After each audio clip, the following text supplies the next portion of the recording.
पहले बाबरी मस्जिद गिराई, अब वहीं मंदिर बनाएंगे। प्रज्ञा ठाकुर ने फिर उगला जहर।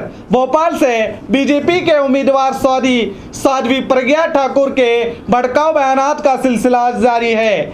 हेमंत करकरे पर मीडिया से बातचीत में कहा कि मैंने करकरे से कहा था तेरा सर्वनाश होगा, शाप दिया था। इसके बाद अपने अल्फाज वापस लेते हुए माफी भी मांगी। अब इसने बाबरी मस्जिद के हवाले से जहर उगला है। प्रज्ञा ने कहा कि पहले बाबरी मस्जिद को गिराया, अब वहीं राम मंदिर तामीर करेंगे।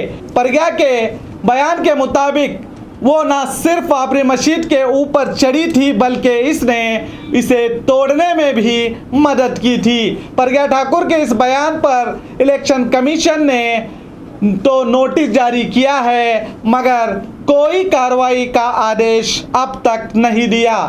प्रज्ञा ठाकुर ने हफ्ते के रोज भोपाल में कार्यक्रम के दौरान एक टीवी चैनल पर बाबरी मस्जिद के हवाले से ये बताया और चुनाव के दौरान फिर से अयोध्या मुद्दे को चर्चे में लाने की कोशिश की।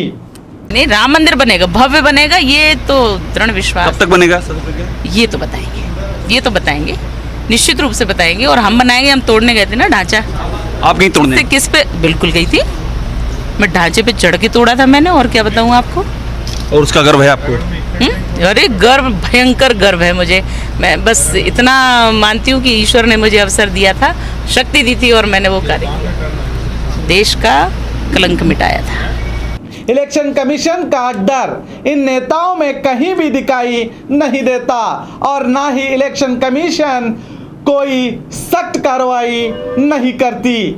इस लोकतंत्र में इलेक्शन कमीशन का होना भी ना होने के बराबर है।